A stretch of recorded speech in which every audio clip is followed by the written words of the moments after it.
Yang kedua, kalau kita berbicara mengenai haji dan umroh, ibu-ibu tentunya sudah mengetahui baik itu fikihnya, baik itu manasiknya, baik itu hikmahnya. Kita akan mencoba untuk melakukan suatu refleksi secara integral mengenai Islam itu sendiri. Ibu-ibu sekalian, kalau kita melaksanakan haji, sebenarnya kalau saya meminjam pepatah orang tua ya Ustaz ya di kampung sana, ada pepatah begini Pak, dalam bahasa Sunda dulu nih, anjeun kamu maneh ya Bu ya orang lembur maneh lamun boga sesuatu tong waka boga kahayang nomor kahiji can selamun can boga imah sabab imah mah kalah kumaha wae oge kehormatan.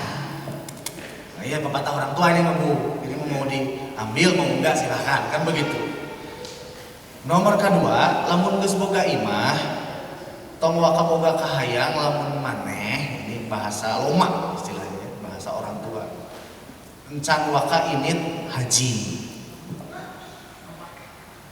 Nomor katilu, lamun maneh geus boga imah, lamun maneh geus init haji, ulah waka boga kahayang nanaon memeh maneh boga anu bisa diwakafkeun atawa diinfakkeun ke agama Allah.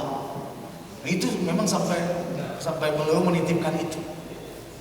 Kalau kamu sudah mempunyai rumah, kalau kamu sudah berhaji, kalau kamu sudah memiliki apa yang kamu bisa infakkan atau wakafkan untuk agama Allah, untuk Jamiah Muhammadiyah misalkan, silahkan kamu mau apapun. Nah ini kan tidak dalam kondisi yang kaku sebetulnya, bahwa di tengah-tengah kadang kita kan butuh motor, butuh mobil, itu relatif sebetulnya. Tapi itu yang menjadi pokoknya, bahwa haji harus menjadi prioritas siapapun seseorang ketika ia berkemampuan. Bahwa haji harus menjadikan prioritas untuk bepergian ke sana sebelum ia bepergian kemanapun. Bahkan sampai Rasulullah SAW mewasiatkan kepada orang-orang yang beriman, jangan sampai kalian semua bepergian sebelum kamu sekalian memprioritaskan ketiga masjid. Yang pertama Masjidil Haram, yang kedua Masjidil Nabi, Masjid Nabawi, dan yang ketiga Masjidil Aqsa. Jadi haji itu memang harus menjadi prioritas bagi siapapun. Cita-citakanlah kan begitu. Nah, sekali lagi mudah-mudahan nih pernah berhaji kita berhaji lagi Bu. Betul kata Bapak itu tadi, kok ke Baitullah itu baik haji maupun umroh, kok yang ada itu rasanya rindu, rasanya ingin sekali lagi ke sana, ya Bu ya. Saya tanya, apakah Bapak dan Ibu di sini ada yang bosan naik haji Bu? Mau umroh lagi Ibu mau? Nah, mudah-mudahan nanti Ibu insya Allah memakai ya syarafatur di sini dengan busananya Robani kan begitu. Ikut iklan Bu sebentar kan begitu Bu ya. Amin ya robbal. Nah ibu-ibu sekalian, namun haji itu kalau kita lihat definisi Islam ya, bagaimana Rasulullah berkata bunyal islamu ala khams. Islam itu dibangun di atas 5 pilar kan begitu ya Bu ya. Kita semua hafal rukun Islam. Hanya bahasa rukun itu sebenarnya Pak, itu bahasa para ulama, itu bahasa para fuqaha. Hadis sebenarnya itu adalah bunya, betul ya Ustaz ya? Bunyal Islamu ala khamsin, syahadati an la ilaha illallah wa Muhammadin Rasulullah. Kemudian wa iqamis shalah kan begitu. Wa shaumi Ramadan, wa ita'iz zakat, wa shaumi Ramadan, wa hajjil baiti man istata'a ilaihi sabila. Bahasanya dibangun. Kenapa bahasanya dibangun? Sebetulnya keislaman itu, agama itu harus laksana struktur dalam sebuah bangunan. Karena bahasanya juga bunya. Dibangun al-Islam itu di atas 5 pilar.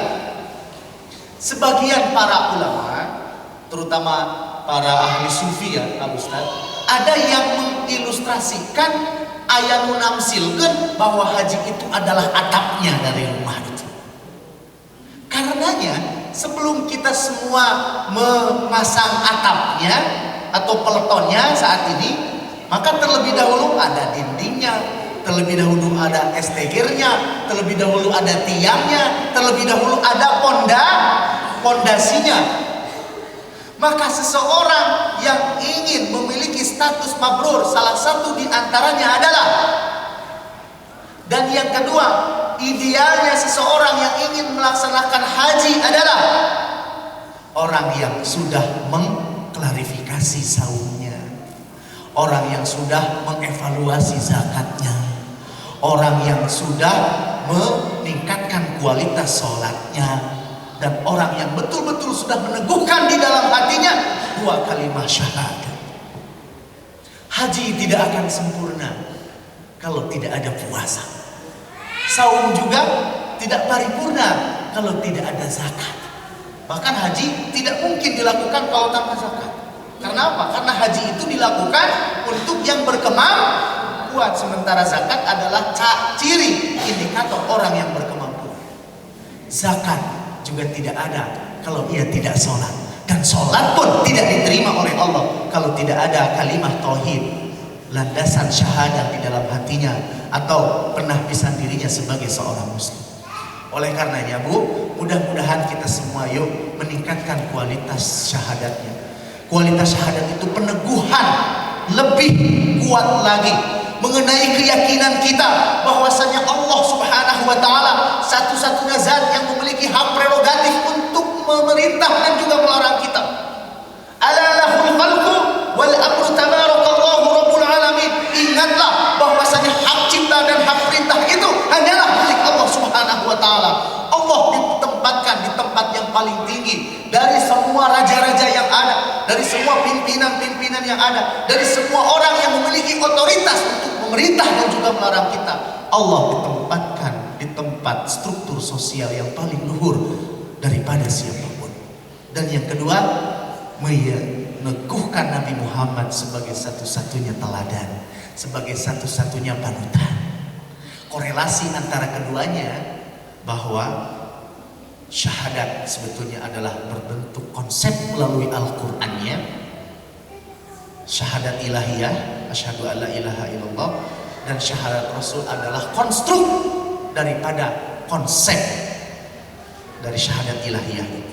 Jadi untuk mengejawantahkan, untuk menginterpretasikan syahadat ilahiyah, ini dalam prakteknya ya, tidak lepas dari wa asyhadu anna Muhammadar Rasulullah.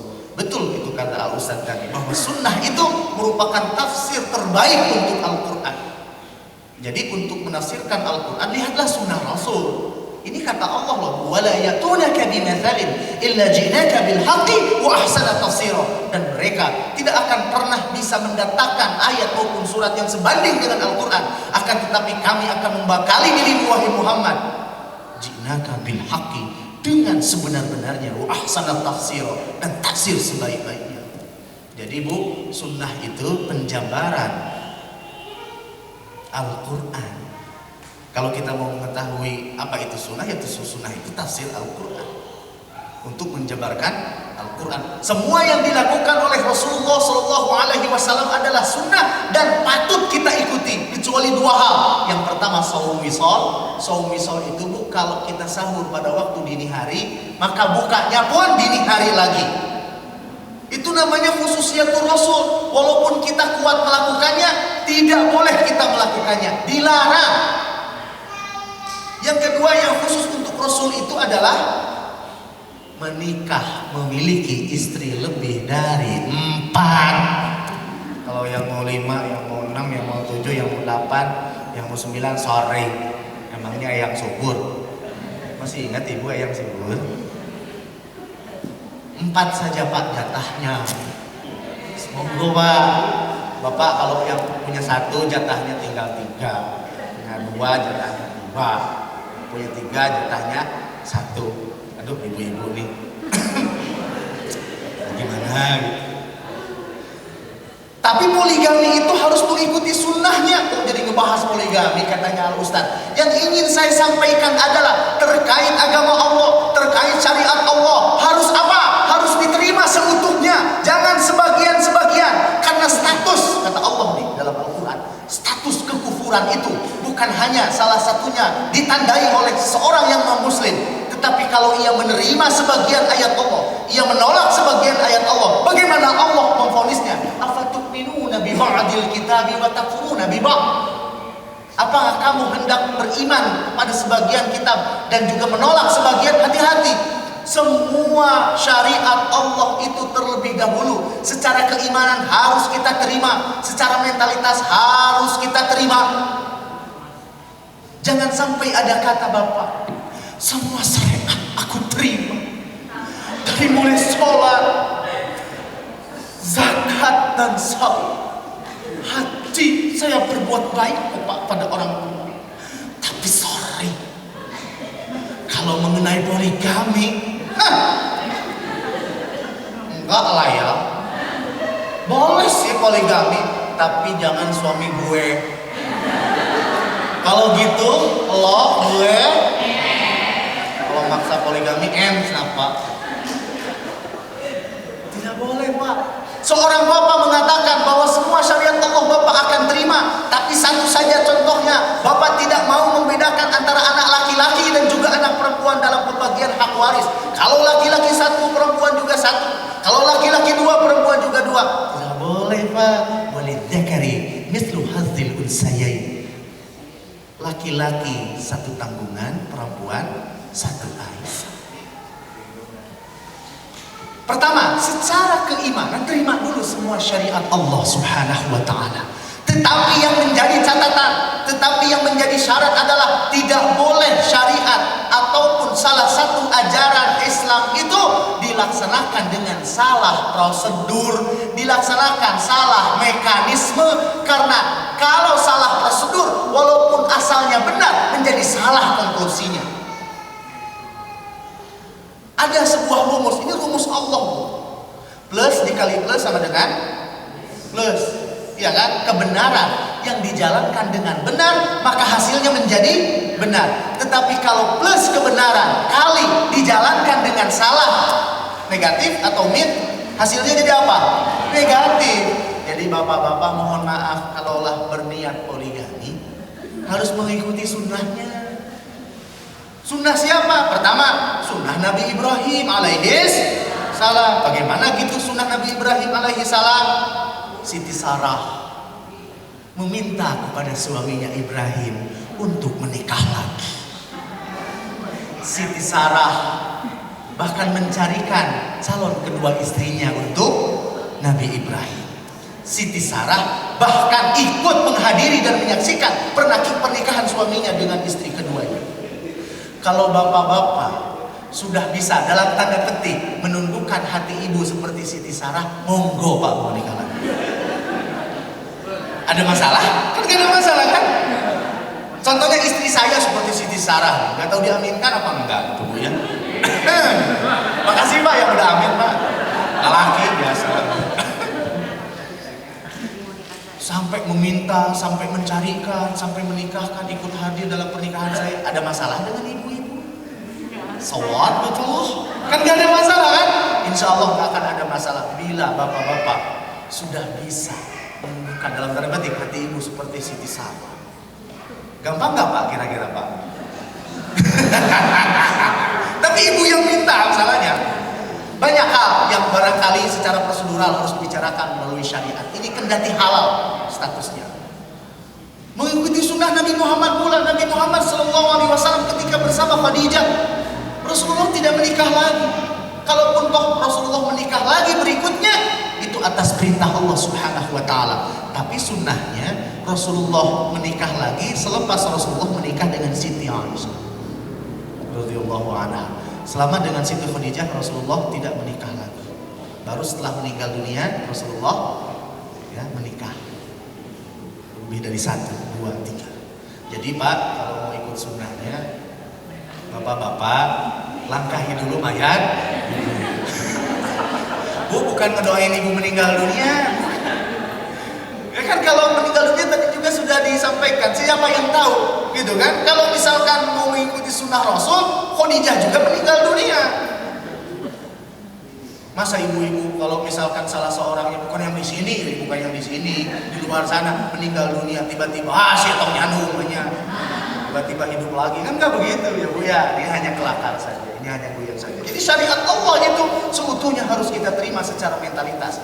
Tetapi dalam pelaksanaannya tidak boleh salah prosedur, tidak boleh salah teknis, tidak boleh salah mekanisme. Termasuk Bu, ini saya ingin menyampaikan apa yang santer saat ini kita lihat di media, bahwa prinsip pernikahan salah satunya adalah a'linu, memang bukan bagian daripada syarat bahwa pernikahan itu harus diumumkan, harus dipublikasikan. Karena apa? Takut menjadi fitnah, termasuk kalau ia bermaksud untuk berta'adud zaujat. Harus dikasih tahu, menghadap kepada istri pertama, Bu, papa pada nikah deui. Bukan hanya kepada istri, kepada mertua sebagai walinya juga harus dikasih tahu. Lah ini sudah berapa tahun menikah lagi tiba-tiba ketahuan. Itu sudah melanggar prinsip pernikahan. Prinsip pernikahan itu kata Rasul, a'linun nikah, publikasikan pernikahan itu. Tong susu lumputan. Ini hanya studi kasus, karena saya bagian daripada keluarga besar sebetulnya, tapi keluarga jauh, keluarga besar, tapi saya menyebutnya sebagai uak. Beliau memiliki istri lagi. Tiba-tiba selepas 16 tahun ketahuan. Ketuanya melalui anaknya yang sudah 15 tahun datang ke Bandung. Wah, sampai Masya Allah, hampir-hampiran. Saya menyebutnya uak, manggilnya uak. Sampai-sampai dia pingsan seketika itu. Ini kan gak maslahat. Jadi prinsipnya Bu, yang ingin saya sampaikan adalah bahwa ajaran syariat itu mengandung kebaikan, kemaslahatan. Jadi kalau salah satu syariat dilakukan justru menambah madharat, berarti bertentangan dengan prinsip syariat yang bernilai maslahah itu. Ya Bu ya. Nah, baik, kita lanjutkan. Ibu-ibu sekalian, mari kita teguhkan syahadat kita bahwa khususiyatul Rasul yang dua itu tidak bisa kita ikuti. Tetapi selainnya sunnah untuk kita ikuti. Nilainya ibadah, berpahala untuk kita.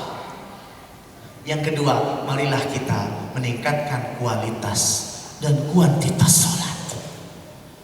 Karena hati-hati, sholat itu banyak yang kata Rasul ini kualitasnya buruk. Bahkan suatu zaman akan datang kata Rasul, yang aku khawatirkan dari orang-orang yang melaksanakan sholat adalah orang-orang yang tidak memiliki kekhusyuan di dalam sholatnya. Ketika ia Allahu Akbar seharusnya, tapi tiba-tiba Allahu Akbar, semuanya menggebrai. Ingat pada suami, tadi saya sakit sama suami, gak bisa diterima. Sampai-sampai jadi lamunan dalam sholat. Bapak juga sama. Ketika sholat Allahu Akbar, Masya Allah, besok ada yang laki-laki datang ke sini. Cicilan saya sudah nunggak 3 bulan. Bagaimana? Ia ruku, ingat kepada anaknya, besok anak mau sekolah. Sementara motor dipakai bapak. Dan bapak pergi dari Malang. Besok naik angkot atau apa ya? Tiba-tiba bapak ingat lagi, ya, waduh, besok ada acara nih, pengajian keluarga di Jalan Sanca. Jam berapa saya berangkat? Siapa ustadznya besok? Kadang-kadang kan lamunan itu gak karu-karuan kemana aja, kadang-kadang gak nyambung. Bahkan seorang orang tua yang ingin sekali memberikan motor untuk anaknya belum tercapai, yang dibaca dalam iftitah itu bukan inna salati wa nusuki wa mahyaya wa mamati lillahi rabbil alamin, bukan itu. Tiba-tiba Allahu Akbar kabiru walhamdulillahi kasiro yang dibaca justru malah inna Suzuki wa Yamaha wa Avanza wa Innova. Udah inget kayak karena motor di mobil yang mobil. Ia melayang pikirannya dari mulai takbir sampai salam. Hati-hati kata ahli fikih, kalau ia sholat dari mulai takbir sampai salam, ia melamun gak karuan, ia berfantasi kesana kemari sampai ia gak ingat sama sekali. Tiba-tiba udah salam lagi, cepet sekali ya sholatnya. Kadang-kala kita di akhir rakaat, ini tuh udah berapa rakaat ya? Bingung, 4, 3 aja biar selesai. 3 ya 3. Ragu, ya kan? Kata ahli fikih, hati-hati sholatnya nggak diterima. Orang yang dari mulai salam sampai dari mulai takbir sampai salam nggak ingat sama sekali, nggak ingat yang dibaca sama imam kalau berjamaah, kalau sunnah di rumah nggak ingat apa yang kita baca dan apa yang kita gerakan. Hati-hati Bu. Nah, karenanya kata Ibnu Umar, manusiawi kalau seseorang selagi sholat terlintas dalam pikiran, apapun, manusiawi. Tapi kata beliau, fokuskanlah kembali.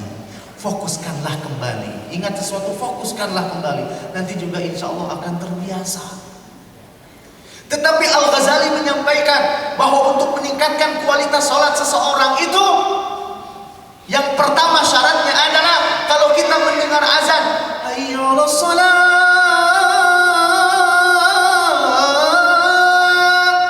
kita buru-buru bergegas untuk berwudu, lalu kita melangkahkan kaki ke masjid dan kita sholat berjamaah.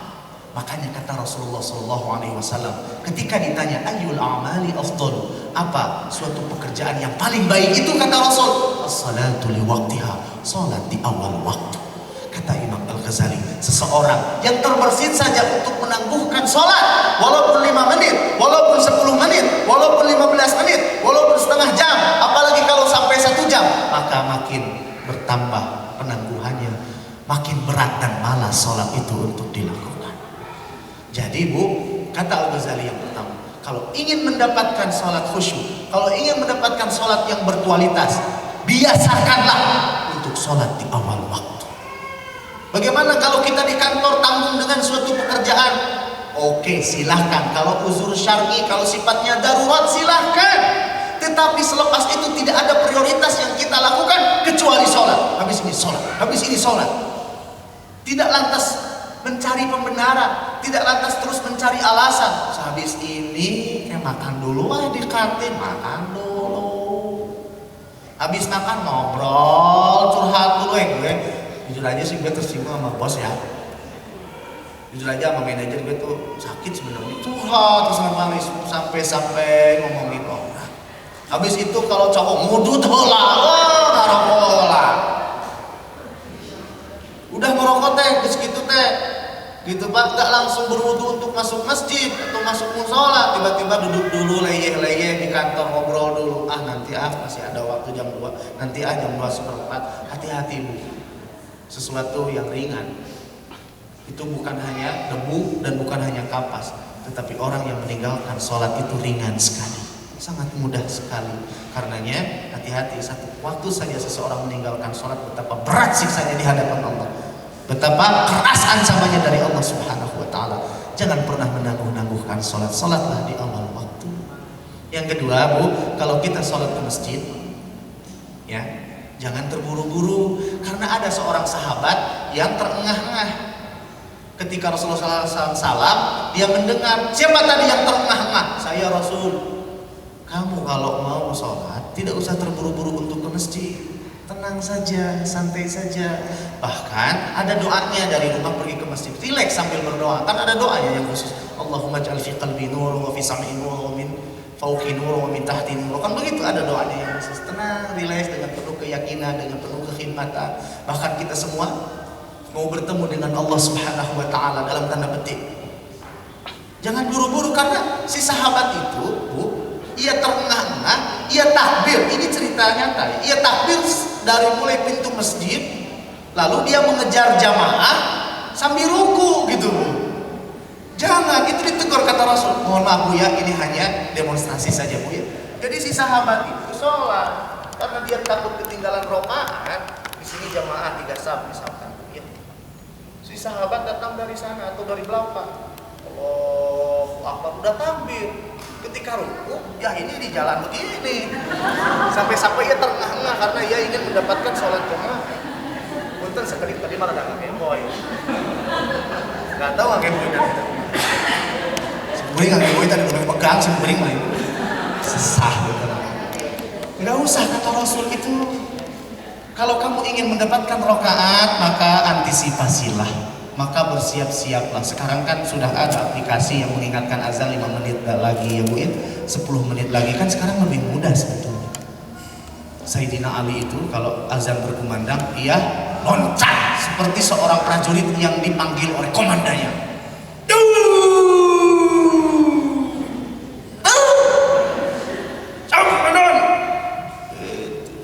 Kedisiplinan seorang muslim, semangat seorang muslim itu lebih sebetulnya Bu pendidikannya daripada pendidikan militer di zaman Rasul. Disiplinnya, kesigapan dan kesiapannya sampai Allah ilustrasikan dalam surah Al-Adiyat.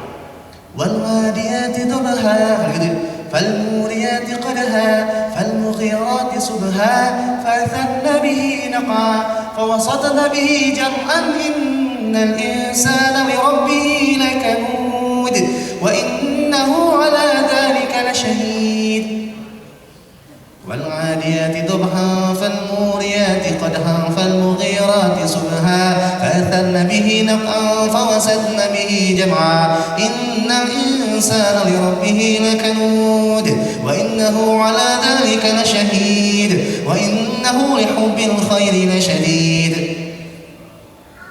Macam-macam Bu ya. Jadi qiraat itu kalau bisa Bapak-bapak, Ibu-ibu, apalagi kalau anak muda nih, ada satu saja qiraat yang ia kuasai. Tapi satu qiraat saja yang didengar biar terus menjadi memori. Gitu. Itu kan lebih elok, lebih indah. Gitu ya. Tapi yang paling pertama adalah kefasihan kita dalam membaca Al-Quran. Mudah-mudahan akan terus ditingkatkan kualitas bacaannya. Sampai digambarkan bahwa pasukan Rasul itu fa'asal nabihi naqa fawasat nabihi jam'a, dan demi waktu pagi dan demi kuda yang ia menghentakkan kakinya sambil terengah-engah, wal 'adiyati dhabha. Terus fal mughirati subha, dan demi kuda perang yang ia bersiap-siap di pagi hari. Jadi diilustrasikan seorang mukmin dari kesiapan, dari semangat, dari kedisiplinan itu seperti kuda yang lari terengah-engah, seperti kuda yang yang tapak kakinya, talapok kudanya itu mengeluarkan percikan api. Bahkan fawasat nabihi jam'a, ia bisa menumbus musuh yang ada di depan. Artinya bahwa seorang muslim itu senantiasa sukses dan juga menembus terhadap tujuan dan juga orientasi. Luar biasa orang-orang muslimin kalau betul-betul mau mengaplikasikan kedisiplinan, salah satunya melalui sholat. Nah, yang ketiga, Bapak dan Ibu hadirin sekalian, ketika kita semua membaca doa maupun surat dan menggerakkan setiap rukun sholat, pastikan kita sadar apa yang dibaca dan apa yang digerakkan. Jadi jangan melamun, ya, tiba-tiba ingat siapa lagi gitu. Pastikan kita sadar. Dan karena memang bacaan sholat itu tidak banyak, mudah-mudahan kita semua bisa menghafalkan terjemahnya. Karena seakan-akan kita berkomunikasi dengan Allah langsung dalam sholat itu. Bayangkan kalau kita berkomunikasi dengan seseorang, tiba-tiba nggak nyambung, kayak Pak Bolot ya Bu ya. Dalam TV Pak Bolot mau kemana? Sudah nikah misalnya. Pak Bolot makan dulu, saya alumni tahun 70 misalnya. Nah, kita semua membaca doa dan surat, tapi kita nggak paham apa yang kita bacakan. Kan seperti tidak nyambung komunikasinya. Atau kalau kita lupa apa yang kita gerakkan, lupa sama sekali apa yang kita baca, karena kita melamun nggak karuan, seperti kita semua memanggil seseorang, perlu kepada seseorang, ketika ia memalingkan badannya, lalu kita berpaling lagi. Atau kita berkomunikasi dengan seseorang, muka kita enggak lenggok, diri ke kanan ke kiri, betapa tersinggungnya ia. Nah, ini bagaimana dengan Allah Subhanahu wa Ta'ala? Nah, karenanya sadar apa yang dibaca, sadar apa yang digerakkan. Berikutnya, Bu, kita semua kalau bisa membaca doa itu, membaca surat itu, jangan tergesa-gesa. Bahkan sampai ada yang menggariskan satu kalimat satu nafas, Bu. Allahumma ba'id baini wa baina khataaya. Bu, indah sekali kalau kita bisa menghayati itu, apalagi di tengah kegelapan malam pada sholat malam 1/3. Kita khusyuk, kita khidmat, ya. Kita menghamparkan sajadah di sana dan kita sholat di sana. Alhamdulillahi rabbil alamin, ar-rahmanir rahim, maliki yaumiddin, iyyaka na'budu. Itu enak sekali bulan bulan itu. Sampai di kampung, Bu, saya di kampung di pengalaman Bu, ada namanya Siti Juleha. Orangnya sederhana, orangnya bersahaja, biasa-biasa saja. Orangnya sederhana sekali. Rumahnya, mohon maaf, masih panggung gitu kan. Orangnya cantik, tapi sholat malamnya nggak pernah ketinggalan. Masya Allah, hampir pemuda satu kampung itu ya bermaksud untuk meminang Siti Juleha. Namanya juga Juleha gitu. saat malamnya kadang-kadang si pemuda itu lewat aja di rumahnya dan dia mendengarkan ya sedang membaca Quran, dia mendengarkan sedang sholat malam. Dan akhirnya ya Pak Haji Siti Juleha yang dari kampung itu, saya dari Garut, dari kampung, dia menikah dengan salah seorang pejabat di PLN. Luar biasa, dan seorang yang soleh pula. Nah, itulah Allah ya, ketika menjodohkan seseorang ya, dan merupakan balasan terbaik untuk seseorang yang cinta kepada Allah Subhanahu wa Ta'ala. Baik, ibu-ibu sekalian, satu nafas, satu kalimat kalau bisa. Ini terutama dalam sholat sunnah. Jadi jangan tergesa-gesa. Allahu Akbar, bergembira, masyaallah, udah kesel. Alhamdulillah,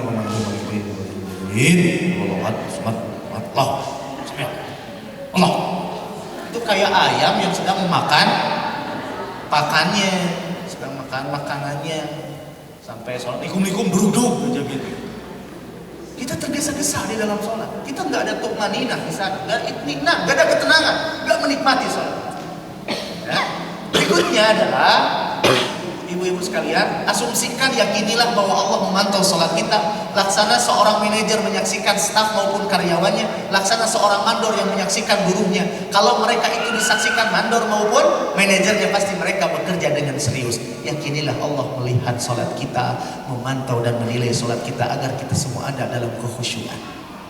Pasti kita melakukannya dengan yang terbaik. Itu konsep ihsan namanya. Yang terakhir, Bu, ketika sholat lihatlah ke tempat sujud itu. Lalu asumsikanlah bahwa kita sebetulnya diciptakan dari tanah, lalu cepat ataupun lambat kita akan kembali ke tanah itu. Wa kafa bil mauti mau'izah, kata Rasulullah SAW. Sebetulnya kematian itu cukup efektif sebagai sebuah nasihat.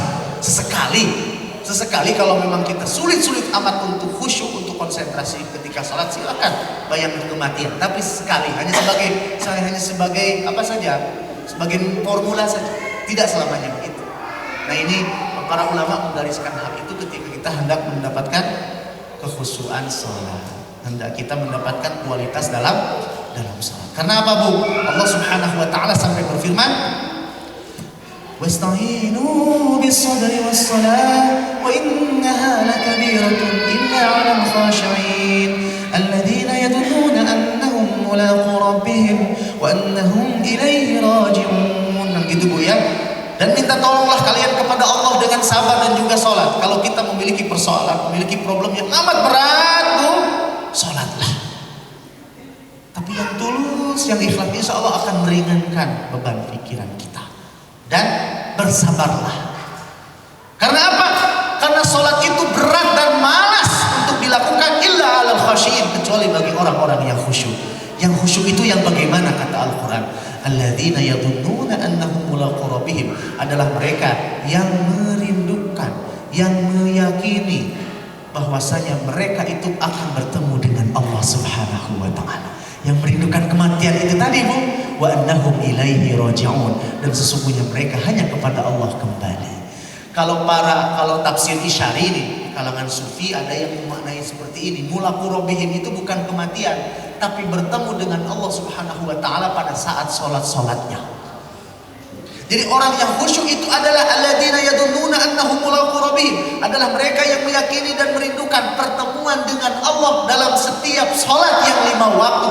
Orang yang khusyuk itu indikatornya adalah orang yang merindukan asar kalau zuhur sudah berlepas, orang yang merindukan maghrib kalau asar sudah lewat, orang yang merindukan isya kalau maghrib itu sudah berlalu, dan orang yang merindukan subuh kalau isya itu sudah habis.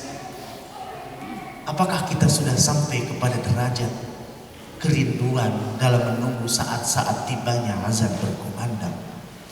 Seorang yang beriman harus menjadikan sholat itu sebagai waktu pokoknya dan bukan sisanya. Pekerjaan kita, kebersamaan kita dengan teman-teman, dengan kolega, itu adalah merupakan waktu sisa dari waktu yang pokok yang bernama sholatul khamsah itu. Sholat yang 5 waktu itu. Mudah-mudahan kita semua selalu merindukan tibanya waktu sholat dan saat-saat azan berkumandang, karena itu merupakan salah satu indikator orang yang khusyuk, yang khidmat, yang menikmati sholatnya. Sholat itu cuma 5 menit kalau dirata-ratakan. 5 kali 5, 25. Maka waktu sisa yang 24 jam lebih itu, maaf, yang 23 jam lebih itu untuk kita kita bekerja, untuk bercengkrama dengan keluarga, untuk ngasuh anak. Allah cuma minta waktu 25 menit. Tetapi di balik 25 menit itulah hidup kita bernilai di hadapan Allah. Tetapi di dalam 25 menit itulah sesungguhnya hidup kita secara secara korelasinya berkualitas atau tidak. Kualitas hidup kita, kesuksesan, keberhasilan hidup kita sebetulnya ditentukan sejauh mana sikap dan tanggung jawab kita terhadap sholat. Kalau kita banyak lalai dan mengabaikan sholat, atau kualitas sholat kita buruk, maka kehidupannya pun akan menghadapi suatu kehidupan yang menggelisahkan. Ini sudah sunatullah. Kualitas sholatnya baik, insya Allah kualitas kehidupannya baik. Sholatnya sukses, insya Allah kehidupannya pun akan sukses, insya Allah. Nah, Bapak dan Ibu hadirin sekalian, itu yang kedua sholat. Mudah-mudahan kita semua bisa meningkatkan kualitasnya dan kuantitasnya. Jadi kalau sholat jamaah itu sudah aktif, Pak ya, silahkan naik ke sunnahnya. Dan berjamaah kalau cowok Pak, kita mudah-mudahan tidak hanya terjebak oleh status hukum. Karena biasanya orang berkata, tapi lagi sholat berjamaah mah sunat. Dia menyepelekan arti sunnah, iya kan? Makanya sebagai motivasi, sunnah itu bagi kita adalah besar pahalanya kalau dilakukan dan rugi kalau ditinggalkan. Ya, biasanya kenapa Pak nggak jamaah? Tapi lagi sunat. Pak kenapa nggak sholat? Tapi lagi sunat. Pirage gitu loh. Rasulullah tidak pernah meninggalkan ibadah sunnah sepanjang ia memiliki waktu, kesempatan, dan kemampuan. Tidak pernah. Karenanya mudah-mudahan kita semua insya Allah ya, selain daripada fardunya juga yang sunnahnya kita semua bisa melaksanakan. Bapak dan Ibu hadirin sekalian, saya kira waktu kita sangat terbatas. Insya Allah nanti kita ada yang sharing, barangkali Bapak dan Ibu mau menambahkan. Kesimpulan yang ingin saya sampaikan adalah yang pertama, Bapak Ibu hadirin sekalian, persiapkanlah perbekalan ibadah dan juga amal kita melalui peningkatan kualitas dan kuantitas ibadah, agar kita semua selalu siap siaga, siap sedia untuk bertemu dengan Allah Subhanahu wa taala melalui pintu kematian. Yang kedua, hati-hati dengan pengorbanan yang buruk terhadap Allah Subhanahu wa taala. Karena apa? Pengorbanan yang buruk itu ditolak oleh Allah Subhanahu wa taala. Salat ya salat kita, Pak, tapi salatnya buruk misalkan, hati-hati. Salat itu pengorbanan sekecil apapun itu. Ibu-ibu datang ke sini pengorbanan, mau meninggalin keluarga, sebagian yang mungkin istrinya di rumah meninggalkan istri, sebagian yang suaminya di rumah meninggalin bapaknya. Ini pengorbanan loh. Hati-hati dengan pengorbanan yang buruk, termasuk dalam sholat. Yang nggak ingat sama sekali terhadap apa yang dibaca dan digerakkannya. Sholat itu pengorbanan. Hati-hati dengan pengorbanan yang buruk.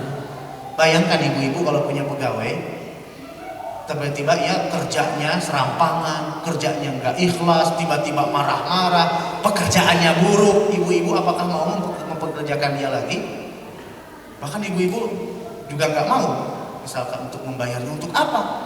Seorang yang misalkan melakukan suatu pekerjaan tapi tidak sesuai dengan kehendaknya, artinya hasil pekerjaannya buruk, kita tidak mau memberikannya upah. Hati-hati dengan pekerjaan, dengan amal soleh, dengan ibadah yang kualitas keikhlasannya buruk dan kualitas pekerjaannya buruk, kualitas amalnya buruk. Itu khawatir menjadi sebuah pengorbanan yang ditolak oleh Allah Subhanahu wa taala. Teringat sebuah simbol ketika Allah berfirman dalam Al-Quran, "Watlu 'alaihim naba abnai Adam bil haqqi id qarraba qurbanan." Itu qurbanan ya Pak Haji ya. Kemudian fatuqubila min ahadihima wa lam yataqabbal al-akhar. Qala la aqtulannak innama yataqabbalullahu minal muttaqin. Dulu Qabil itu putra Adam berkorban dengan korban yang terburuk dari hasil pertaniannya. Sementara Habil adiknya berkurban dengan kurban dari kambing terbaiknya. Bagaimana kata Allah? Fataqubila min ahadihima. Allah menerima kurbannya Habil, dan sementara walam yutaqabbal minal akhar. Allah menerima kurbannya Qabil karena Qabil memberikan pengorbanan yang terburuk. Jadi Bu, itu merupakan simbolisasi. Mudah-mudahan kita semua melakukan pengorbanan yang terbaik melalui ibadah, melalui amal. yang kita lakukan sehingga diterima oleh Allah Subhanahu wa taala, sehingga percaya diri untuk menghadap Allah Subhanahu wa taala. Nauzubillah, tidak kemudian pengorbanan itu buruk seperti halnya Qabil yang memberikan pengorbanan yang paling buruk di hadapan Allah dan Allah menolak pengorbanannya, akhirnya menjadi sia-sianya, capeknya teka. Oke, barangkali itu saja. Mudah-mudahan kita semua insya Allah nanti bisa bertemu kembali.